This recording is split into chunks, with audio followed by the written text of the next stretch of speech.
నష్టపోయిన రైతులకు ప్రభుత్వం ఆదుకోవాలని ఏలేటి మహేశ్వర్ రెడ్డి అన్నారు. రాష్ట్ర ప్రభుత్వం రైతులను నిండా ముంచిందని మహేశ్వర్ రెడ్డి అన్నారు.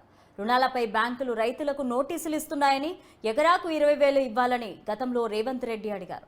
రేవంత్ సీఎం అయ్యాక రైతులకు పరిహారం ఎందుకు ఇవ్వట్లేదని అడిగారు. తెలంగాణలో కాంగ్రెస్ అబద్ధాలు చెప్పి గెలిచిందని, కేంద్రంలోనూ అబద్ధాలతో అధికారంలోకి రావాలని చూస్తోందన్నారు. ముఖ్యమంత్రి గారు పంట నష్టం జరిగింది, పంట నష్టానికి 10,000 రూపాయలు తక్షణ సాయం చేస్తామని చెప్పిండు కదా.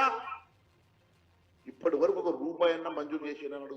ఇక్కడ కూడా మళ్ళీ అబద్ధము, ఇక్కడ కూడా మళ్ళీ మోసమా?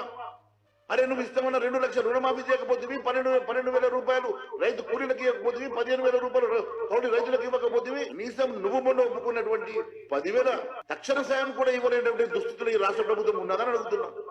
అంటే వాళ్ళకి ఇచ్చే డబ్బులలో కమిషన్ రావనే కదా, వాళ్ళకి ఇచ్చే డబ్బులలో బీ ట్యాక్సులు ఆ ట్యాక్సులు చేయలేమేనా కదా. ఈ రైతాంగానికి మీరు ఈ రకంగా అన్యాయం చేస్తున్నారు.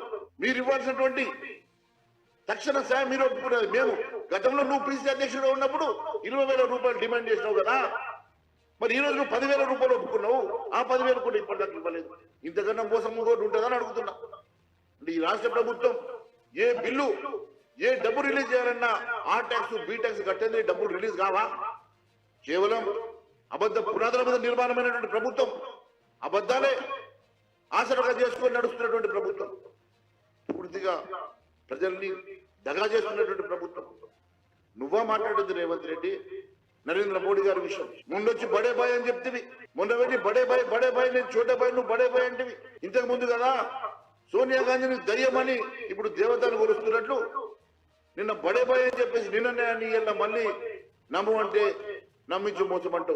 అరే నువ్వు కదా నిరుద్యోగ భృతి ఇస్తాను ఇవ్వలేదు, నువ్వు కదా నిరుద్యోగ భృతి ఇస్తా 4,000 రూపాయలు ఇస్తా, ఉద్యోగాలు ఇస్తా, క్యాలెండర్ ప్రకారం నేను నోటిఫికేషన్ ఇస్తా అని చెప్పి మేనిఫెస్టోలో మొన్నటికి మొన్న చెప్పి ఈ రోజు మాట తప్పినటువంటి నువ్వు ఈ రోజు